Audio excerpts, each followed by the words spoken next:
Hi, folks. This is Rob Potter at thepromiserevealed.net. My website, please check it out. Today, I'm doing an interview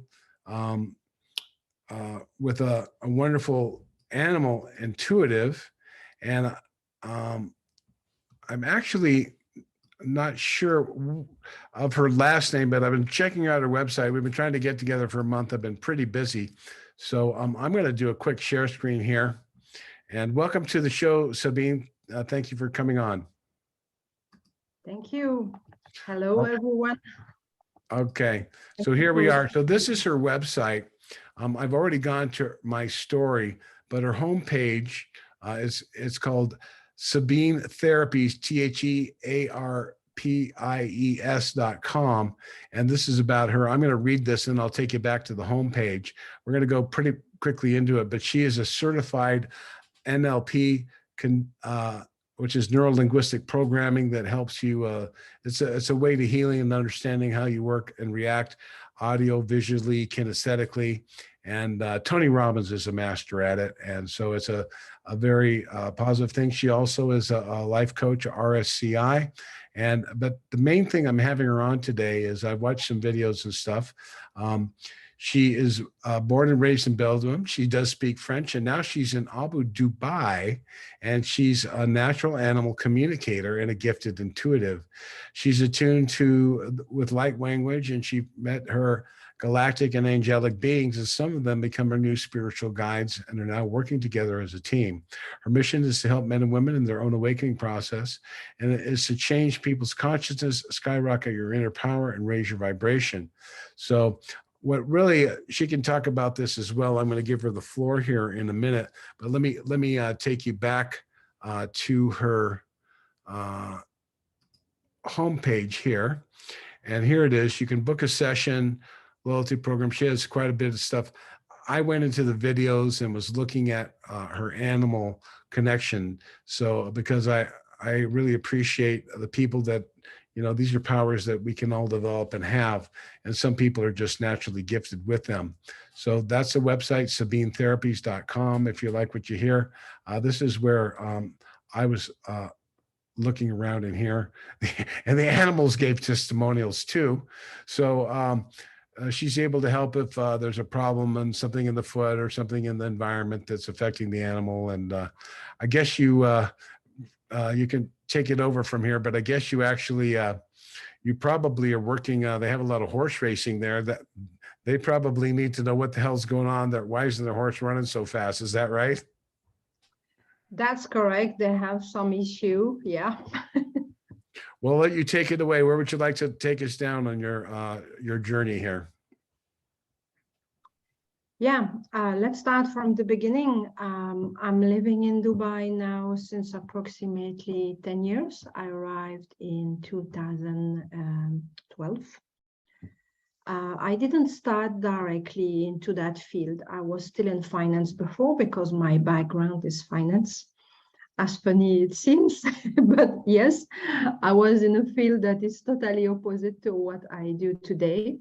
And Dubai gave me the opportunity to totally change in a way that I was already doing that. But to be honest, I didn't dare to say, I didn't dare to share. As a finance manager, it was like badly perceived, let's say like that. But here, people have a different conception. And I could speak openly about this. And finally, I switched completely and I had the opportunity to start full time.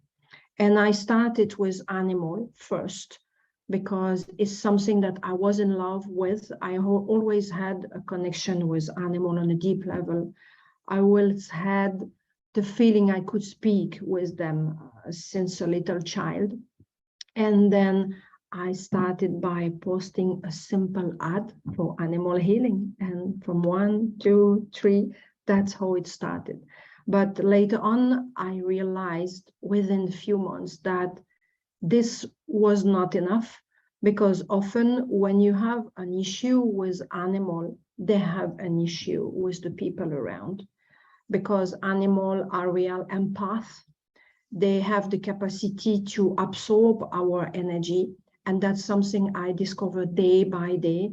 And then I decided to take course in hypnotherapy, then transpersonal regression, coaching, NLP, energy healing, theta healing. I followed all the course possible to help me to be able to deal with the owner of the animal and the animal itself. Because often the case was, for example, I was working on a cat. The cat was feeling better for a while, but when the owner didn't work on herself or on himself, the cat was falling sick again because the cat was taking back the energy from the owner. To say in short, that was how I started my journey here in Dubai. Oh, Rob, you are muted. I can't hear you anymore. Sorry about that. I do that just in case the door opens or a phone buzzes or something like that. So, yeah, it's amazing. So you've had quite an experience here. Now you're in Dubai. Do you want to, I mean, if you want, you're welcome to share one of your videos. I saw you were on a TV show there and you had actually worked with some animals. So if you want to pull that up, and you do have the permission to screen to share anytime you want, as far as I know. I've always have that setting on for my guests. So I guess, I mean, I've always loved animals. I enjoy to be with them. Unfortunately, in my life, I've moved so many times. I've been a massage therapist most of my life, and I was always, you know, traveling and moving and finding new places. And the animal thing, I do enjoy animals. I probably am more of a cat person because I've lived in apartments and stuff, and dogs are, you know, they need a little more attention, but I do enjoy animals. But I think if I lived on a farm or had a big ranch, it'd be nice to have some animals and stuff like that. But I really appreciate the sensitivity, and I find it fascinating because all of life's creatures are kind of one. So if you want, why don't you just take us down a journey of I don't know, maybe a typical animal problem or customer, a story that you had, or you know, what you did. You can share a testimonial, or I thought the video was nice. It was like a real-time thing, but if it's up to you, whatever you want to share along those lines. The video I have is mainly videos that has been done, one by CNN with a parrot who had an issue where he was removing his feather. It's very short. Removing his, I'm sorry, the what? Removing his feather. He was eating his feather, let's say like that. Yeah. The issue was about stress and the fact that he has been traumatized. That interview has been done with that parrot here in Dubai recently. Older one, also one with another parrot. And I had many with dogs who had big issue. I want to say some has been badly damaged in the past. We have many rescue animals like in other country. But because of the weather, and awareness has been raised also since few years, and it started to change slowly, but still they have some issue where animals are beaten, ear cut, stuff like that I prefer do not speak now because everyone will start to cry, then better to avoid for the moment. I have stories that are happy ending. I would say in some situation, I had a cat who was this funny story, by the way. Now, funny. At that moment was not funny for the owner. That cat was destroying everything in the house. She took a pet sitter because she was a businesswoman traveling quite a lot, and the pet sitter was coming for the cat 2 times a day to feed the cat and play with the cat. Problem is that cat was highly possessive, and the cat was destroying the sofa. She left for approximately 3 weeks. She came back, the sofa was totally destroyed. And she contacted me to show me the sofa and to work on the cat. I've never seen a sofa so damaged. It was like the cat was enraged, let's say like that, from what I saw. Then I started to communicate with the cat, and the cat said clearly, she left me alone. She abandoned me. And I explained, I said, listen, you have someone coming, playing with you. Say, I'm not interested. That's not my business. She just left and she leave me alone. Then I started to interact with the cat, explaining why she didn't tell him that she was leaving, and started also to teach the client how to communicate mentally through meditation with her cat, to tell to her cat, okay, I will go on business trip for 3 days, for 1 week, 3 weeks, whatever, and connect with the cat by distance also. From the moment I started to do healing on the cat, communicating with him and teach the owner how to connect with the cat when she's not there, she How did wants you, back. well, okay, that's interesting. How do you do that? Okay. This is through telepathy. It's Oh. mind-to-mind communication with every animal. You can send and receive pictures, because animal mainly will send you pictures, but you can also send them pictures. They communicate also by full sentence, let's say like that, because they are master in that type of communication. And that's how I teach the client in general. At the beginning, for them, it's easier to do through a meditation and start to visualize images that they can send, like you send a WhatsApp, let's say like that. And it worked well, because the cat never destroyed the sofa anymore, and everything came. So this is kind of interesting. So you're actually able to teach the woman to communicate telepathically, and I was kind of understanding. So there was a bird who was picking all of its feathers, and this is a domesticated bird. I think, having birds as animals is kind of cruel. I mean, for me, they're flying free. I guess we should talk a little bit more about the cat. So before we go into that kind of thing, because I that was one of the questions I thought of asking you about, was how birds in cages and all that stuff, and how the bird is treated and reacts.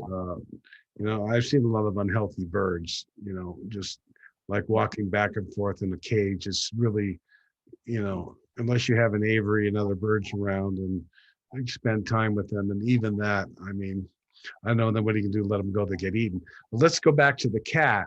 So how did you find out you had this gift to talk to animals, and take us through the process? I'm kind of curious how that developed for you. And then I want to hear how you trained someone who's not like a telepathic empath to. Everyone can do it. Everyone, no exception. If you have the wish to learn, of course you need practice. In my case, it's a bit different, because I started very young and I felt already I had that connection. Then I never stopped to communicate with them. The fact is, we are born with this ability. Everyone has this ability, no exception whatsoever. It's not a special gift that some lucky people have. No, that's not true. Everyone has. I want to insist on that fact. Now, we took the habit to rely on the verbal language, because that's how we are programmed. As a child, we can communicate easily by telepathy. That's what we do as a baby and even later on. But then we learn how to speak, and our parents, the school, the environment is telling us, use your tongue, use your hands, use your tongue, use the verbal language. Then we don't rely on that ability we have, and it becomes like a rusty muscle, if I can say like that. It's like you don't go to the gym for many years. Now you need to exercise much more than someone who is going on regular basis. And learning animal communication is a bit like that. You need to come back with your rusty muscle and train it again. For some people, it will take more time than others. And maybe they will have a category of people, and I had the case already, because I'm giving course on regular basis. Some people will just take a moment and say, oh, I remember now, it's coming back. They will not need to train a lot. Some it will take time. And I've noticed with the people who need more time or who have more difficulties, is often people who are highly stressed by nature, have difficulties to focus. Then that's the first things you need to learn to be able to communicate again by telepathy. Because I had some students like that, All are starting beginner. And in a group of 10 or 15 or 20 people whatsoever, I will always have people who go at the front, and maybe after 3 hours, they are like, okay, oh, it's coming, it's easy. And others, they will struggle more because they cannot be in their mind. They are everywhere, but not present here. And that's the most difficult part, I would say. It's learning how to be present. Otherwise, it's not something difficult. And it's something that I would love everyone could use on a daily basis, because the life would change on this planet for many. You are muted, Rob. I can't hear you. Rob, I can't hear you. You are muted. I can't hear you. Just a habit I do, turning that off. You know, I think, yeah, what you're saying resonates with me. I mean, my story is pretty far out there with extraterrestrials and stuff. And I definitely, they communicate with me, especially when I'm writing and stuff like that. But, you know, I occasionally reach out to them, but I don't always get the answers on that level. But I think if I were to try and practice it more, it might happen. But I'm mostly just listening. And like you said, I mean, you know, I think that some people are really in touch with their animals really closely. And for them, it's probably easier. Others probably have animals and have busy lives and never really thought about actually communicating, and probably could develop the skill. But yeah, that's a fascinating subject. Is it, sometimes there are people really, do you find the ones that go to the head of the class, are they the ones that are really close with their animals, or sometimes they're close and they care about the animal, they still don't have the ability or the belief, but is it just like a natural ability that's more ingrained in others a little bit, or what? It's like piano. Some have already the talent to go fast, and some others will struggle for years, but it's in each and every one. I've noticed also something for people who are learning animal communication. I will take the example of student who came to me after the course. All are saying the same. Their connection with the animal is changing completely. It's like the animal was not like, it's the animal was waiting to communicate. They always tell me, oh, it looked like it was, but that's the reality. The animal is waiting to communicate, is waiting for us to finally open our ears, internal eyes, to be able to have a conversation with them, to be able to understand what are their needs, but not their needs on the physical level. It's totally different. They do an amazing work with us that we don't even realize because we are in a busy life. But when I see the job that my cat is doing with my client, I'm like, oh my God, that's crazy. And I don't know even how to say thank you to her, because I realize how deep it is. When you look at an animal just as an animal, you don't see that. But when you can communicate with them, you see the power they have, and they are like angel. Yeah. You know, the individual, like the people that get the horses to lay down and be quiet and all that stuff. And a lot of people and a lot of traditions that have that ability, hunting dogs and all that kind of stuff is pretty amazing. And I think, you know, the possibilities of the human consciousness, I think, is going to be open for a lot of people here. I do want to ask you a question about the birds, and I have another one, but, you know, I mean, birds must be one of the more, probably some of the most traumatized of the animals, I would say, just guessing. I mean, there's people that love the birds, but, you know, the birds, you know, I've seen a lot of traumatized birds living in very small cages. And I know some people that let them out, and I'm kind of like, you know, they got little bird diapers and sometimes, but the birds are, you know, they're pretty messy and their food and stuff. And I generally don't really feel like birds are house animals. I mean, that my feeling is they should be free. What is your view on that? And tell me about a story or two of the birds and what you feel about bird incarceration. as I would call it in general. I have the same opinion. The birds I worked on, who was removing his feather, is a gray, African gray, a parrot. I would say everywhere in the world, unfortunately, you find them in a pet shop. It's very easy to buy one, no matter where you go. And, you know, years back, I've been shocked because I thought that in the Middle East, it's well known that even they have pet as a tiger, lion, whatever. Now it's prohibited, but for many years, it was like that. And I thought it was only in some regions of the world, like You mean having that. African gays or birds in general? No, I'm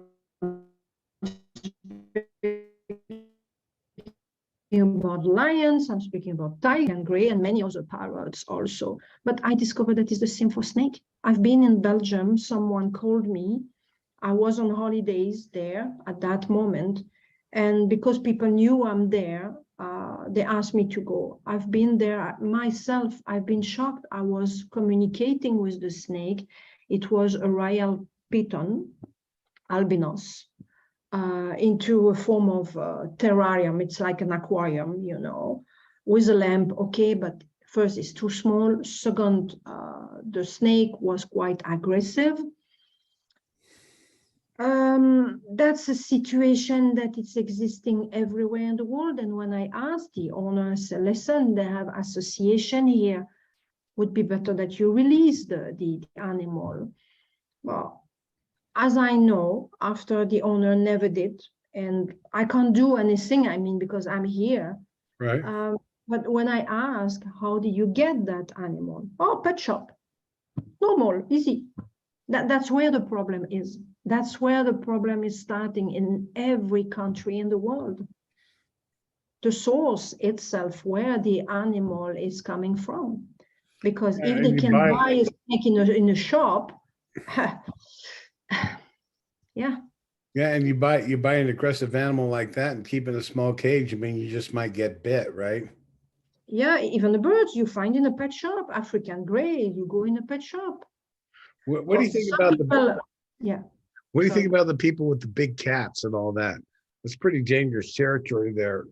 Yeah, I mean, I see some loving relationships with cats by certain owners that kind of seem to work out. But even Siegfried and Roy, one of them got mauled by a lion. So, you know, I think that's kind of playing with fire. What do you think about that? It's a very delicate subject everywhere, because I've seen some here in villas, like you have a dog at home in a leash, which is not right for me. This is why a law is in place since few years. Didn't exist before, but it's existing now. Then things start to change. I would say I'm okay from the moment you take tiger or lion coming from circus to rehabilitate them, and you go, for example, in South Africa, where it's closed, but they are in a full freedom somehow. They are not inside a villa. They are in nature, and then you go and you build a relationship with them, but you go in their environment. You need to adapt yourself to their environment. It's a different situation than bringing them like they do with monkey. I've seen people with monkey, but it's everywhere in the world. And again, that's the source, the problem, because you can get that type of animal almost everywhere. Maybe not in a pet shop for a monkey, but it's quite easy, unfortunately. They are not in their environment. The best way for me would be you go in their environment, do whatever you want with them, because you can have an amazing relationship with the lion from the moment they have a trust and they don't feel attacked. You get the point?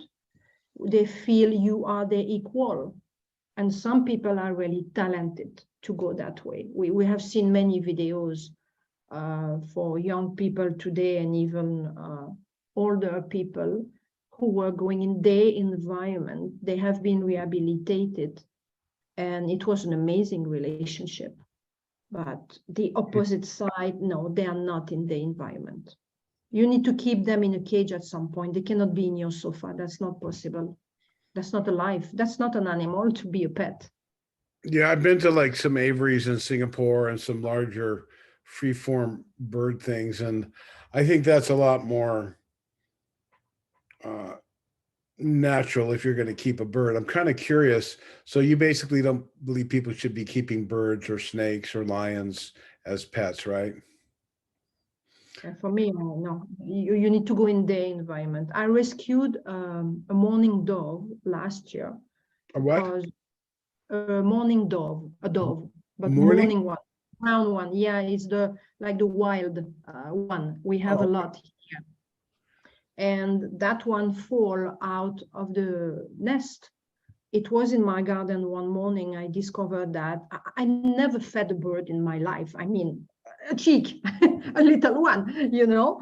And then I had no choice because that bird was there. My cat was nearby. I had the choice. Either my cat is killing or I save the birds. I took the birds, I put it in a box, I bought the food, and I learned how to feed the birds, but I didn't keep it. I could not. I of course released the not. birds approximately after 1 month. But funny story, that birds, just to tell you how they can be attached to you, but that one was a female, and I discovered later on that it was a female. I will explain why. I released that one, and I have high walls in my garden. When I decided to release her, I placed her on the wall and said, okay, go now. The birds didn't go. And I was worried. I'm like, oh no, my God, maybe I've made a mistake. I kept the birds too long because the birds was flying in one room.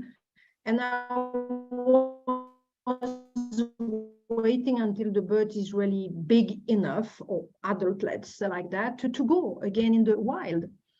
I was really worried. Half an hour, the birds was on my wall. Then I started to call the blue avians, everyone. I was calling the garden angel, everyone. I said, please come to take that birds and help the birds to go back in their natural environment. Fact, the birds disappeared.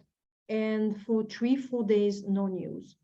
Then I started to call my garden. I said, please show me that the birds is fine.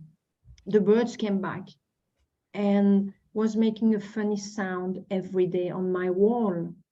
Robert, you are still muted again. No, I know. And I had someone here. I was just I had to mute for them, but yeah, I'm hearing what you're saying there with the birds. I kind of want to ask you. Um, she came back and she's giving me eggs every 3, 4 months. That's the oh, same one. Because since that, I placed something to give food, but it's a big place that I have on the first floor on my balcony. Since that, for 3, 4 months, all the birds were coming to eat. But one day I found another dove there in my place where I put the food. And that bird created a nest. And I had is two it good? eggs. It's a good food source. Why not? Yeah. And I had two eggs, and I was like, oh my God. Then I started to observe. I got two cheek. And every 3 months, that one was coming. And now I think I have attracted all the female from the surrounding, because every 3 months, something like that, I have 1 or 2 eggs.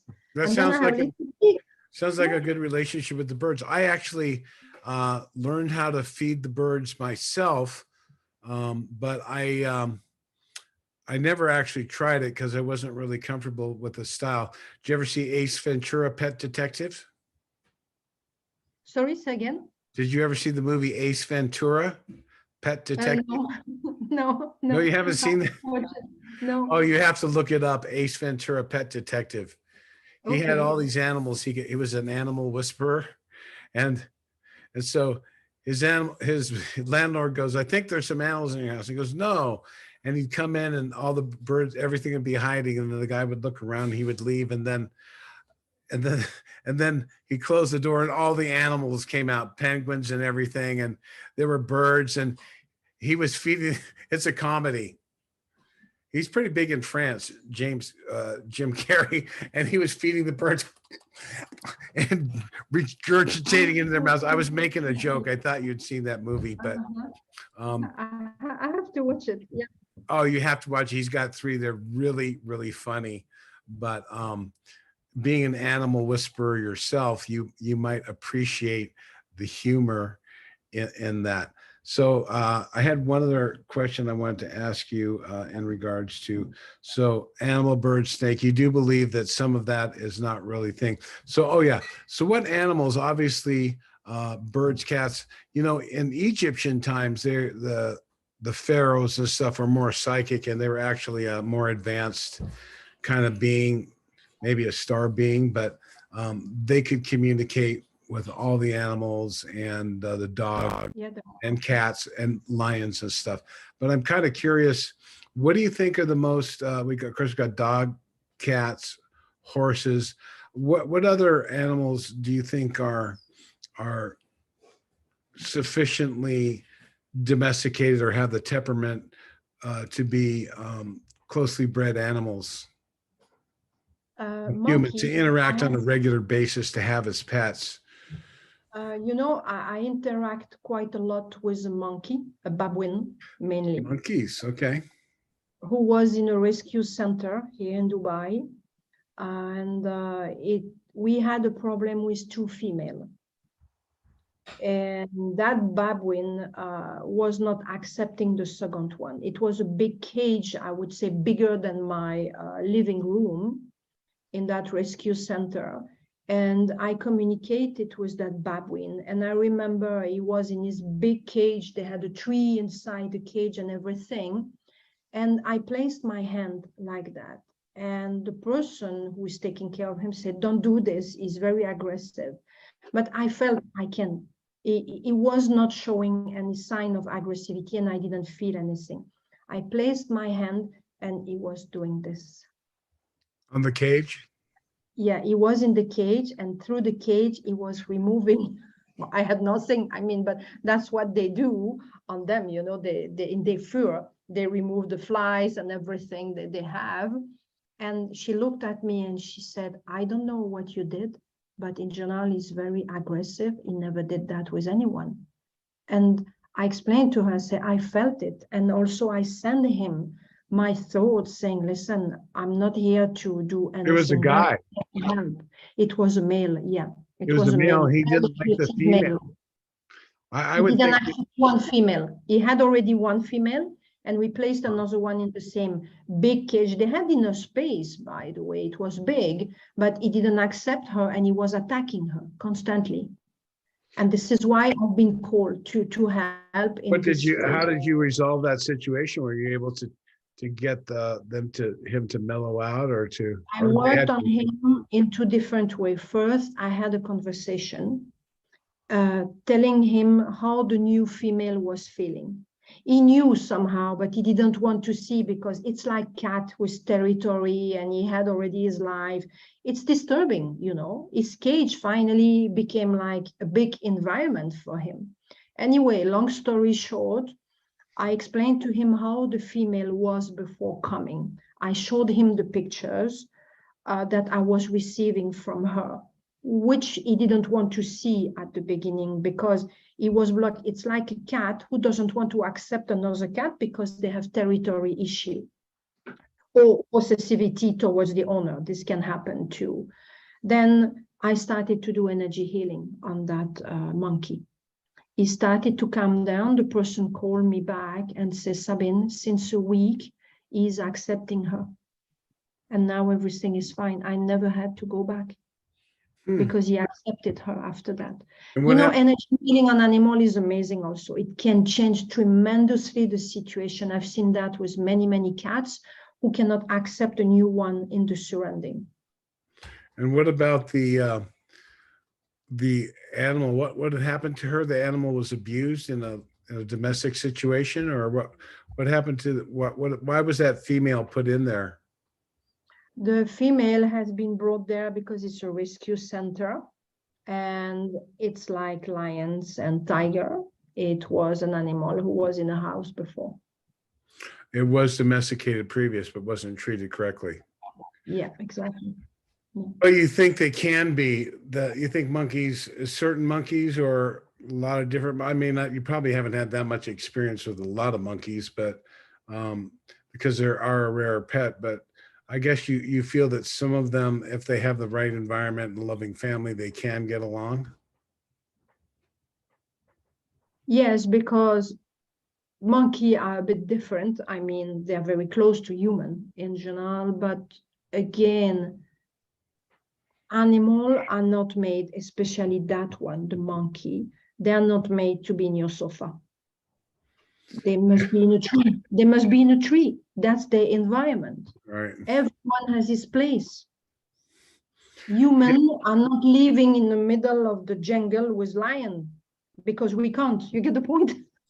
We're not made for that. I grew up in Jane Goodall period, and she was very connecting with monkeys and apes. And I had a teacher who used to tell me, "Oh yeah, I had a cousin. Their family had um, a gorilla, and the gorilla they got along with it for a while, and then the gorilla was a little too big, and you know his cousin was getting smacked down and stuff, and this guy ended up being my friend, and I found out years later that, oh yeah, he knew my teacher, and he grew up with a gorilla, and he explained to me that um, the gorilla was good, and then at a certain point this gorilla was too dangerous for guests in the house, and they had to give it to a zoo, and he hadn't seen it for a while, and but he felt really bad for it. He went in there and he sat in the room. They put him in the back where he could be in a cage away from the public, and he was there, and the gorilla was just kind of like zombied because he's in a cage, right? And he said all of a sudden the gorilla recognized him and went, oh, like this, and he came up and they kind of hugged each other, and he felt he couldn't go back. It was really hard for him. But I have to tell you, this guy was a character, and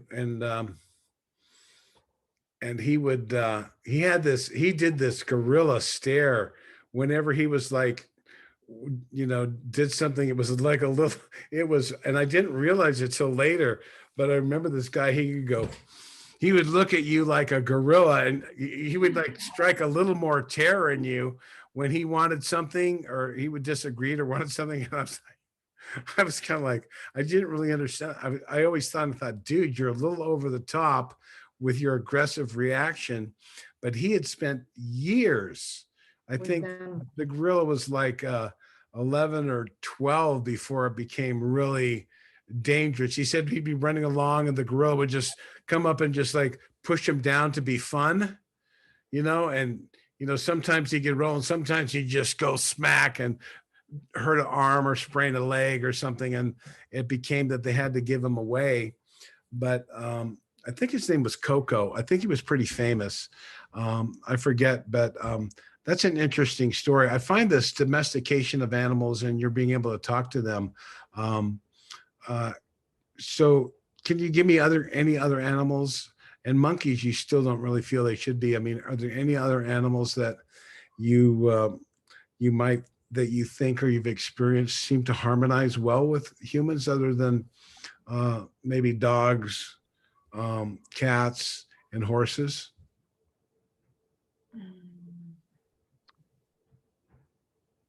Some lions.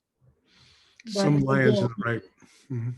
Again, the border, the line is very fine because it's still a feeling. And when we say harmonize with human, yes, if yourself, you go in their environment, not them in your environment, because that's not their place. And soon or later, they will not feel okay because they are feeling and they must be in a place that corresponds to them. Then I would say with them, yes, we have a very fine line where we can say harmonized, yes, if you go in the environment. Not the opposite side like you could do with a little monkey, with a cat, with a dog, or something like that. It's the same with a horse. You don't bring your horse in your sofa room. Cannot work. Right. There's a very close Pacific animal, but cannot work. There's a very close relationship between horses and stuff. I've been watching this. I think it's on Instagram or something. There's, and I've seen some very wealthy, and they look like Arabs or super wealthy ones that like these exotic pets. And you see you see this. I think it's like a tiger, actually, a white tiger. That's the owner is really, they miss him. He was away, and they're just really loving, and I think they're declawed, and it's a tremendous relationship. Um, and then like a neighbor or a friend comes in, he kind of knows, but the person's a little skittish, and then the lion's jumping around. So I agree, it's a very fine line, Yeah, and I've seen I that think video. if the person really is dedicated and spends that much time with the lion, but I mean, you get a little bit of a grumpy attitude, like a cat that can tear up the furniture. Something happens with the lion, and it's deadly. We see all the people, the ones in cages, and I'm glad you kind of agree with me on that. I think rehabilitation. I look at zoos as not the greatest. Would be better that zoo doesn't exist anymore, honestly. That's my point of view. Yeah, they're getting less and less, aren't they? Yeah. Well, I still have rescue center, which is a good thing to rescue animal from circus.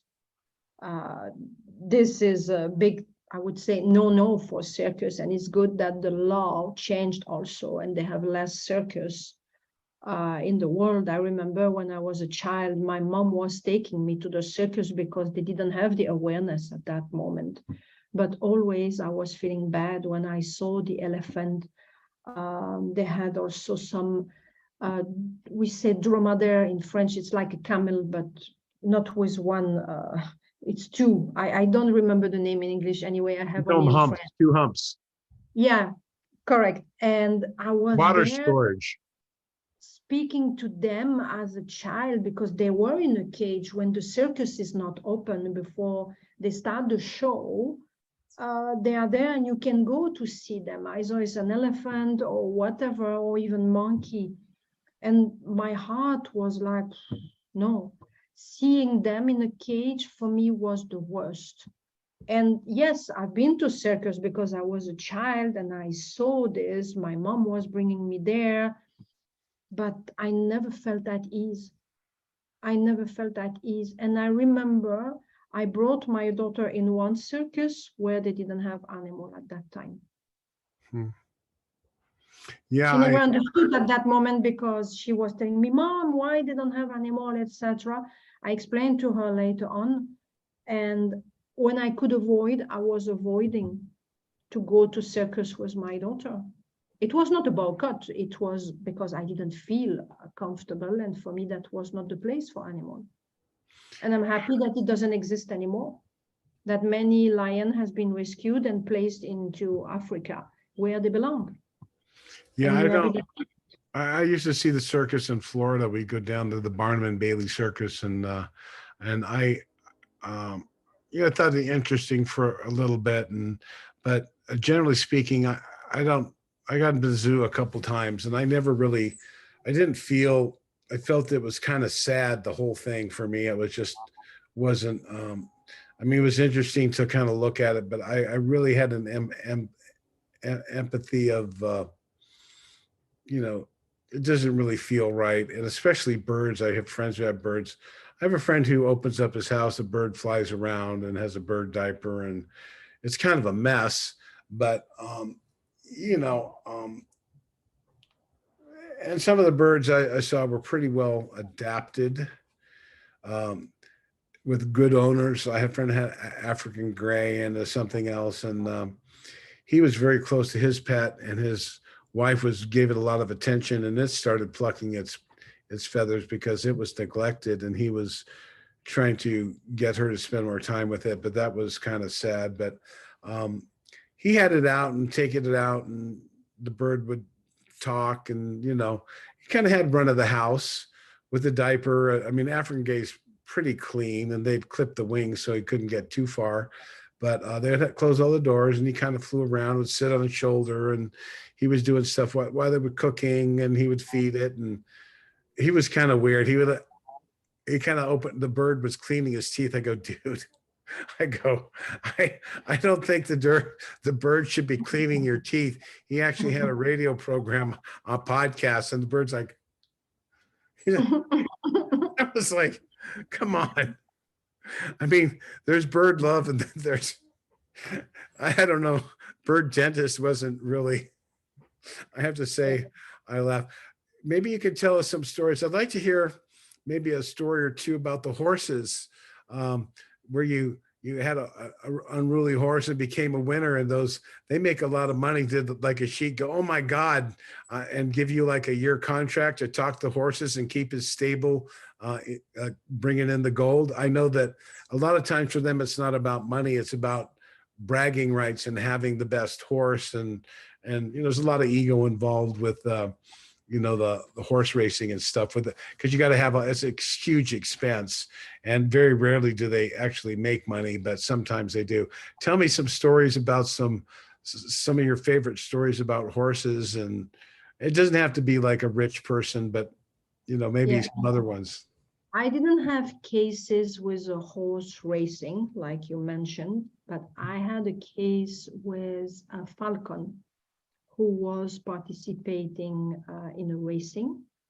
And the owner was a vet who was really passionate about falcon.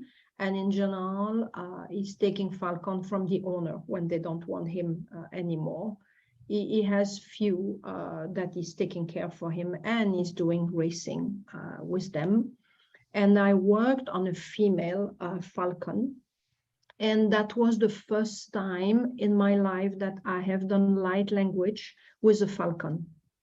I was doing with other animal, it was coming like naturally, because when light language is coming out during a session, it means it needs, it's very appropriate for that type of condition, for example, to reinforce the healing. But that day, I was in that place and it came directly. I worked on that female, and the racing was 3 days after I worked on the animal. He sent me the figures because they can see on the screen the numbers, and they can measure what is the speed of the animal when the animal is flying. He said to me, Sabine, after your healing session, because I've done healing and light language and communicating with the animal, because their connection was not really like a real bonding. After it became a full bonding, he told me, when I'm coming, she's reacting differently. I see she is happier than before, but also her performance increased. It was like double Wow. speed in what she was doing before. And even myself, I was like, oh, wow, means she was willing to receive. But for her was a full session, animal communication, energy healing, and light language. Everything came together on that day. And the I don't know. performance are amazing.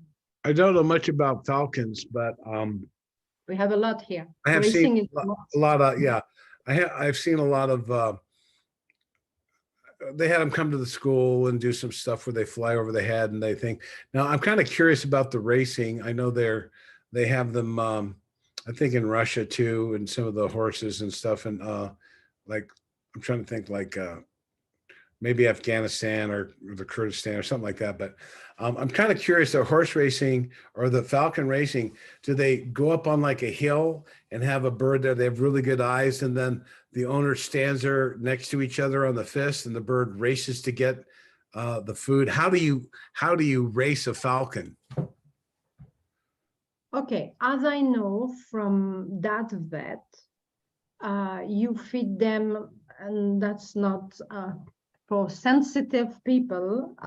I will try to weight my words because it's raw food and it's a live animal most of the time. Right. It's You little hold like a birds. mouse that's wiggling on their fist, and It's not mouse, mainly it's also birds that are smaller, because a falcon is like an eagle, by the way. It's the same thing. They eat a live animal, and yeah, we call it quail or something like that. It's a little birds.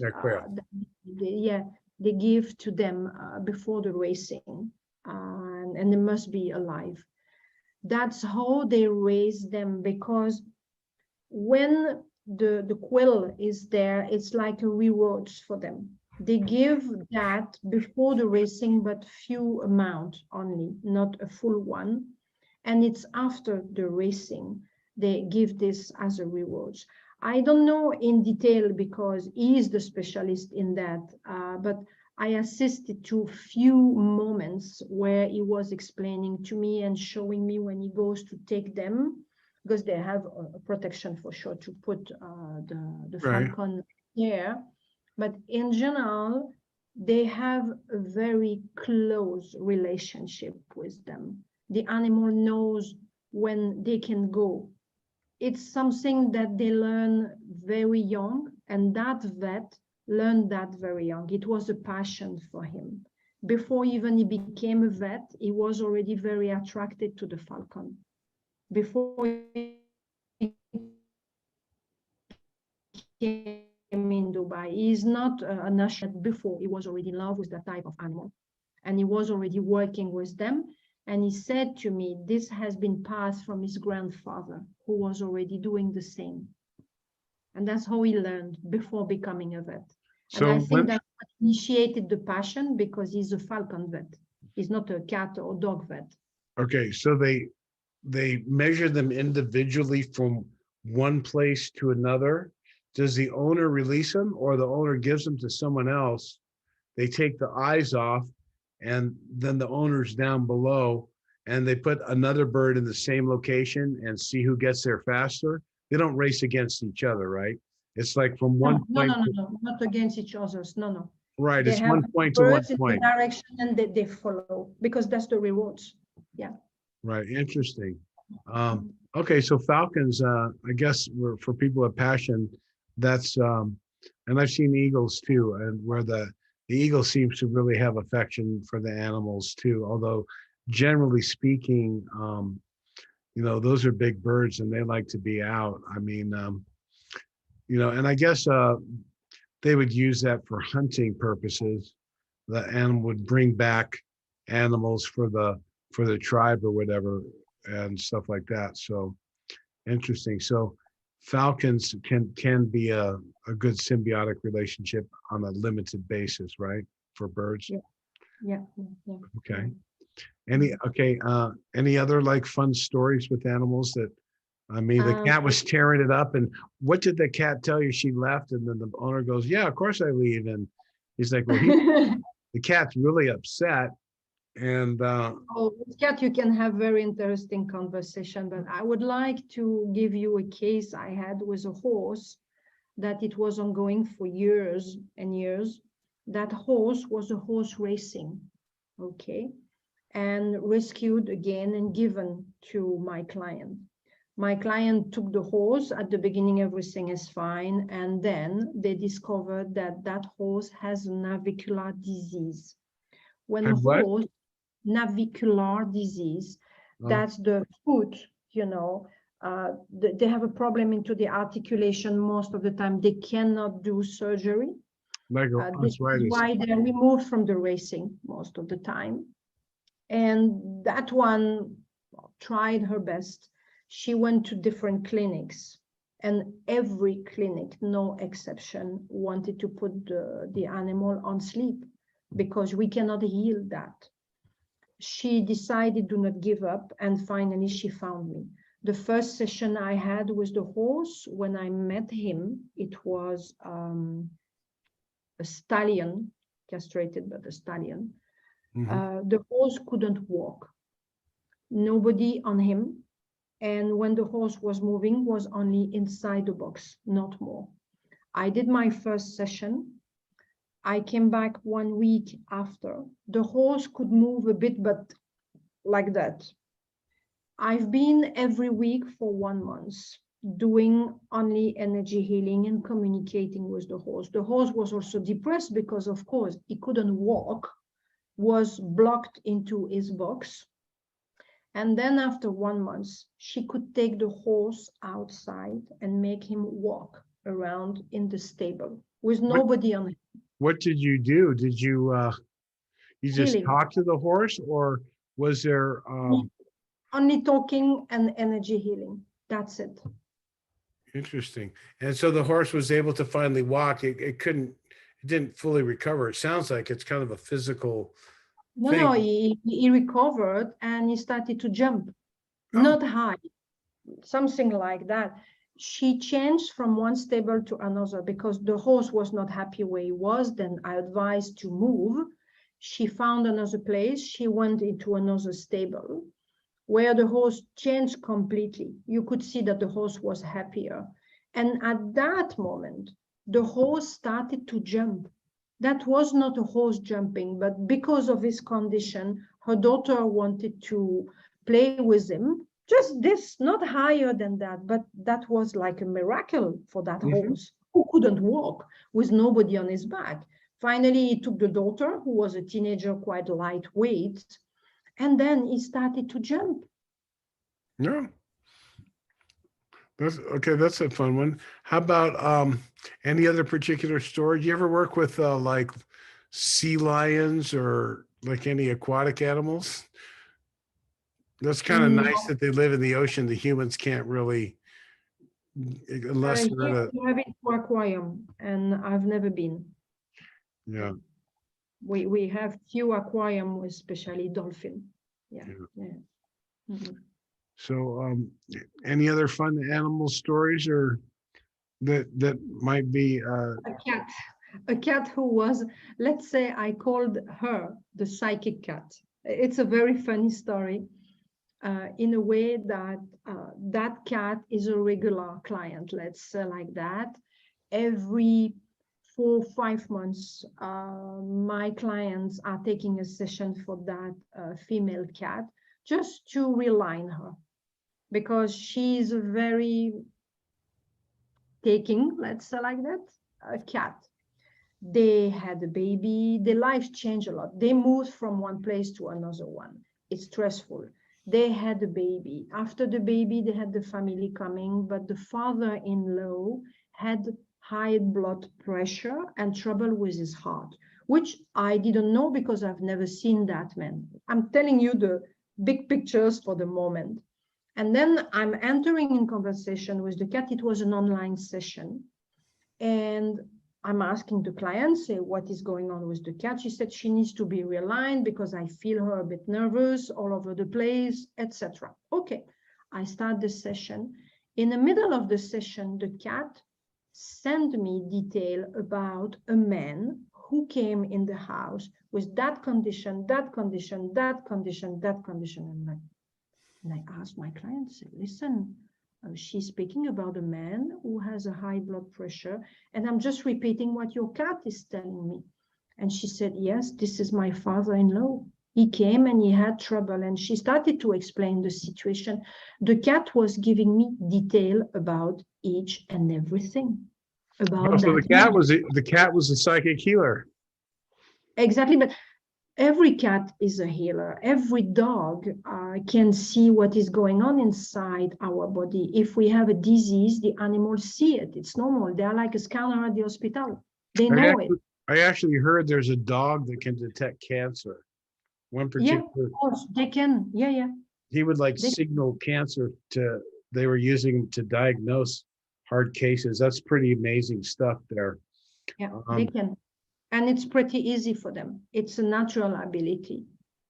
We can do, by the way, we have this same ability, but we don't use it. yeah, We we can definitely scan could the be body of taught how someone to else use and that. see where they have dots and different type of energy or different color changing. We can, but we don't most of the time. I mean, So, the so 10 you out do of, Zoom, so you do Zoom calls, huh? yeah, for animal, it's all online and Interesting. it's Well, working amazingly well.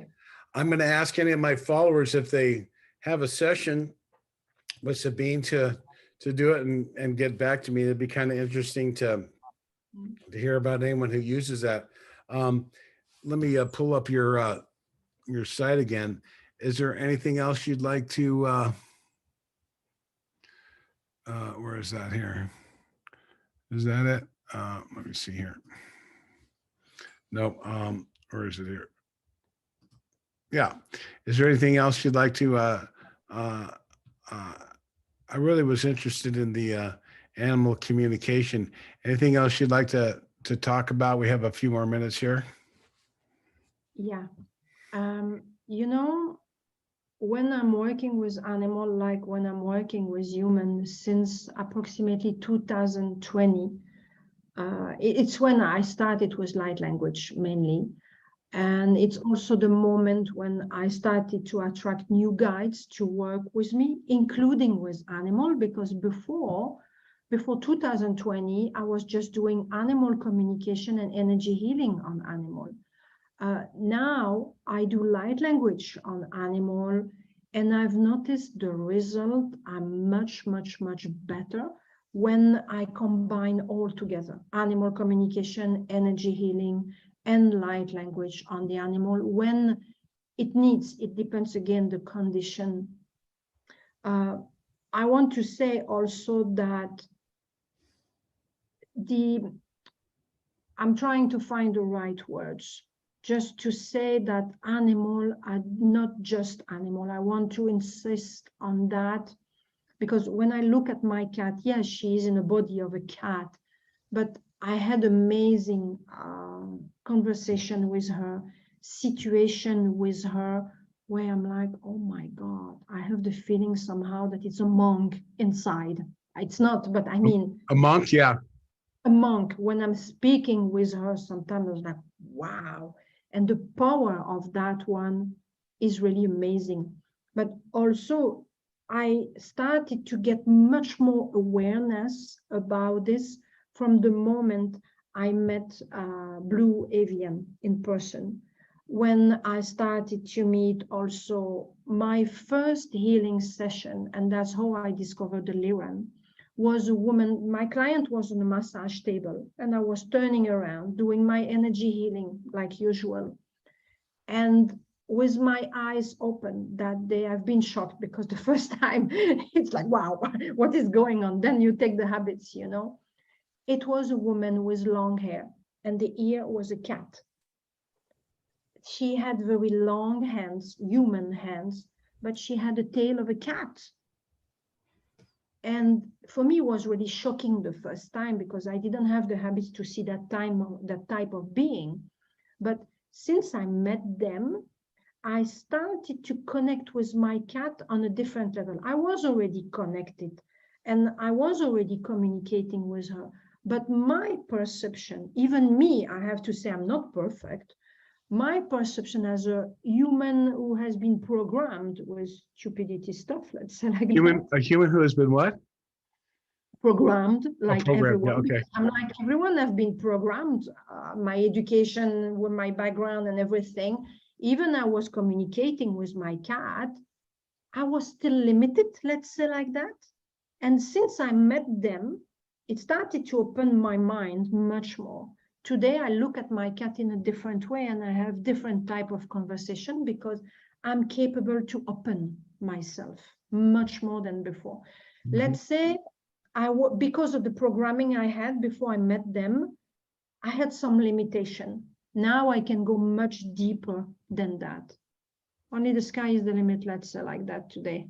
Since I met them, since I know they are existing, and yeah, my cat is a cat body, but it's still a soul.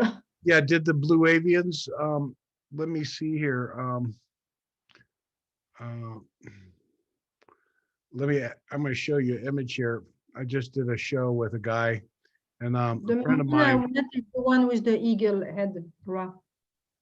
That's the first one I. Well, I'm going to show you an image here. So a friend of mine who got to live on Venus for 10 weeks has written 9 books on Venus now, and some other stuff. I won't go into that right now, but that's on my website. And in 2015, after he released his second and third book, some Venusians came and visited him. And I'll share with you a book she gave him to write, and she's an artist. Is this what a Blue Avian looks like?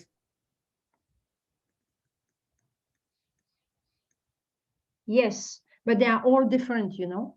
I've seen the first one with an eagle head and human body, which was Ra, And then I saw others, but it's like human, we are all different. You get the point? They look like that, yes. Some have feather behind that you can see clearly. Some have hands, some don't have hands. They're like birds, really. They are all different. I received a group one day, and myself, I've been amazed because, yeah, they have all different attributes.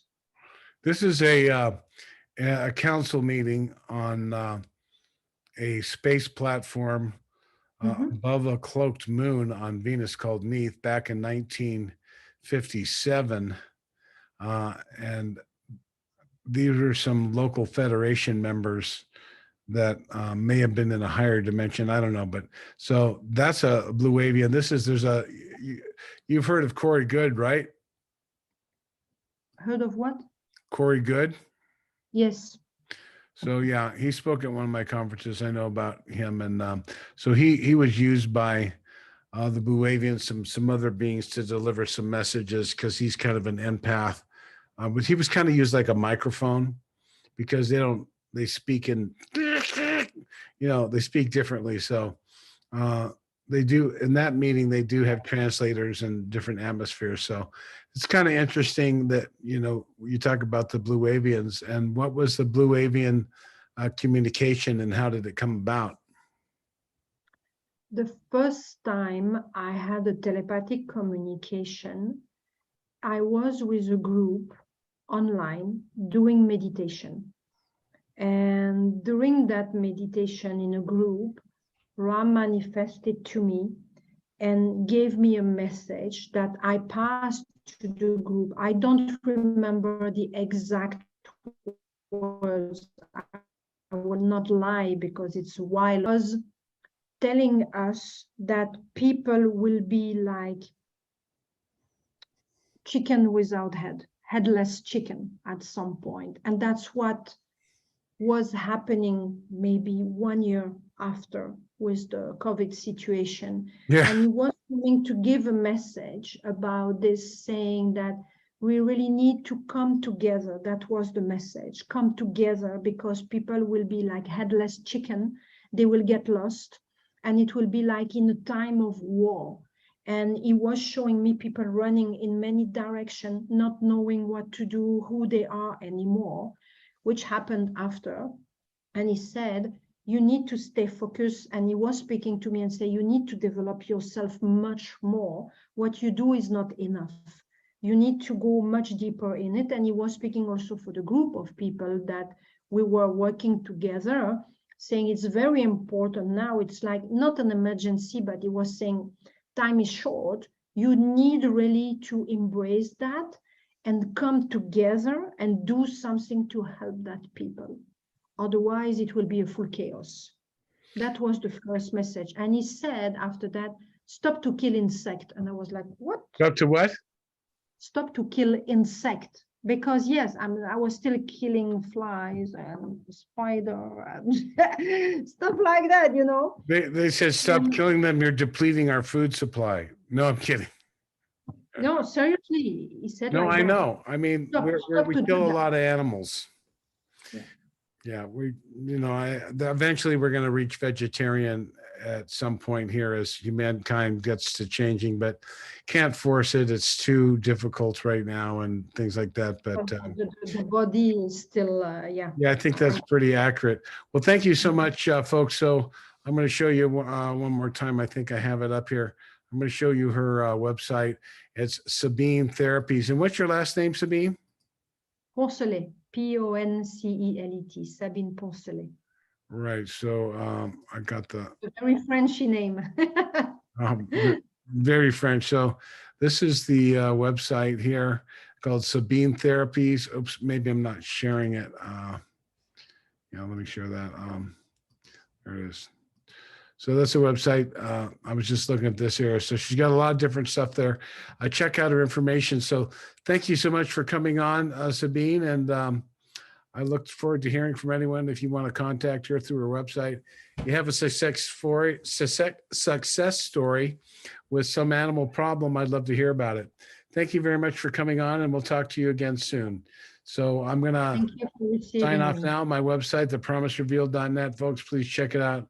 I'm going to be doing a lot more recordings here in the years. I got another couple weeks to get some stuff up, and then hopefully we'll have some people reaching out. My summer conference is going to be taking place next June 22nd through 25th, right in the shadow of this great mountain, Mount Shasta, California.